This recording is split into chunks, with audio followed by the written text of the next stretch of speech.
오늘 저 여우대장이 나와 있는 이곳은 2호선과 5호선이 지나는 충정로역입니다. 서대문구 충정로는 예로부터 상업과 교통의 중심지로 많은 사람들이 오가는 곳이었습니다. 그러나 1970년대 강남 개발이 본격화되면서 상대적으로 개발이 더디게 진행된 곳이죠. 그래서인지 충정로에는 오래된 건물이 상당히 많고 오래된 가옥들로 이루어진 골목은 충정로만의 앤틱한 분위기를 자아내고 있습니다. 충정로역 9번 출구에서 나오면 대로변 높은 빌딩 사이로 특이한 건물 하나가 눈에 띕니다. 이 독특한 초록색 건물의 이름은 충정아파트로 한국 최초의 아파트이자 국내 현존하는 가장 오래된 건물로 알려져 있습니다. 이 충정아파트의 준공일은 무려 1932년 1월 2일로 곧 94년 차를 맞이하는 초고령 아파트입니다.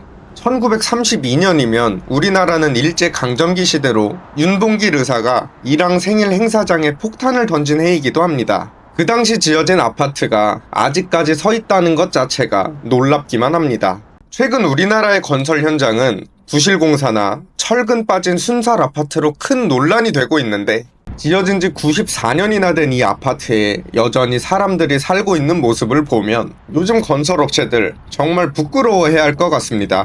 적당히 튼튼하게 지어야 나중에 부수고 재건축 재개발을 할 수 있으니 처음부터 일부러 약하게 짓는 게 아닌가 라는 합리적인 의심마저 듭니다. 충정아파트는 이렇게 오래된 만큼 대한민국 100년의 역사를 함께 해왔습니다. 이 아파트는 1930년대 일본인 건축가 도요타 타네오가 설계하여 지은 건물로 당시 조선의 주택난을 해결하기 위해 옆으로 짓는 것이 아닌 위로 올리는 아파트를 처음으로 세운 것입니다. 광복 이후 6.25 전쟁 중 북한이 서울을 점령했을 때 북한군은 충정아파트를 인민재판소로 사용하였고 이 건물 지하에서 많은 양민들이 학살을 당했다고 하죠.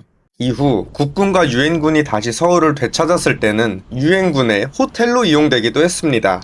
이 6.25 전쟁 사진 속에서 저 멀리 굴뚝이 보이는 건물이 바로 충정아파트입니다. 끔찍한 전쟁에서도 살아남은 이 건물은 아직까지도 이 자리에 굳건히 서 있습니다. 현재 1층은 상가로 2층부터 5층까지는 아파트로 이용되고 있죠. 외관은 마치 귀곡산장에 나올 법한 폐가처럼 생겼습니다. 외벽은 곳곳이 금이 가고 유리창은 깨져 있어 금방이라도 무너질 것 같은 모습입니다. 실제로 현재 충정아파트의 안전등급은 2등급으로 건물의 구조적 안정성에 심각한 문제가 있어 즉시 철거해야 할 건물입니다. 붕괴 위험이 있어 즉각 사용을 금지하고 대피하라는 서대문구의 통보문이 떡하니 붙어 있기도 하지만 이건 늘상 있는 일인 듯 이곳 주민들은 크게 신경 쓰지 않는 것 같습니다. 건물 내부로 한번 들어가 보겠습니다. 아파트 입구부터 세월의 흔적을 고스란히 보여주고 있습니다. 한낮에도 아파트 저층에는 햇빛이 잘 들지 않아 어두컴컴한 모습입니다.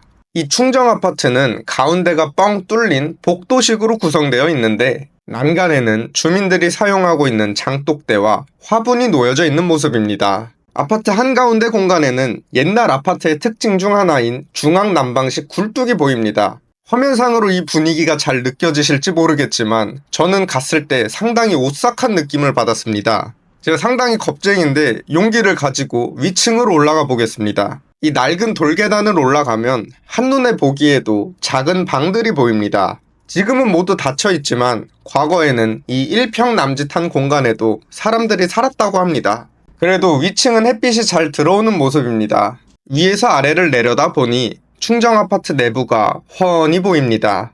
열악한 환경이지만 이곳은 여전히 누군가에게 따뜻한 보금자리로 활용되고 있습니다. 그러나 이곳에서 살기 위해서는 안전에 대한 경각심을 내려놓아야 할 것 같습니다. 여기는 언제 무너져도 이상하지 않을 것 같기 때문이죠. 이런 모습에도 불구하고 2020년 충정아파트 전용 59제곱미터는 5억 9천만 원에 거래되기도 했으며 현재 동일평형 매물이 8억 원에 올라와 있기도 합니다. 94살이나 먹은 이 할아버지 아파트가 아직도 수억 원의 가격에 팔리고 있는 이유는 당연히 재건축에 대한 기대감 때문입니다. 충정아파트는 이미 수십 년 전부터 아파트 수명이 다해 1979년부터 재건축 이야기가 나왔지만 아직까지 이루어지지 못했습니다. 충정아파트가 여전히 이렇게 남아있는 가장 큰 이유는 바로 복잡한 소유권 문제 때문입니다.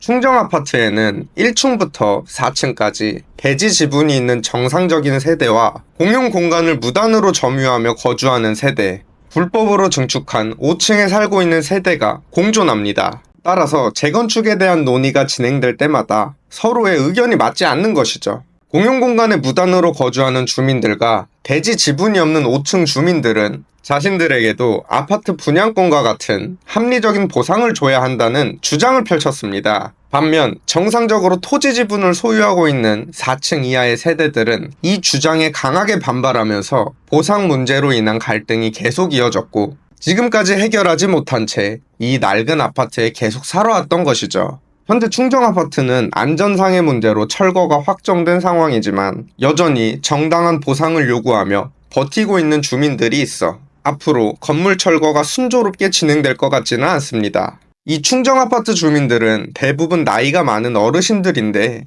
이제 와서 재건축이 진행돼 봐야 그게 무슨 소용이 있을까요?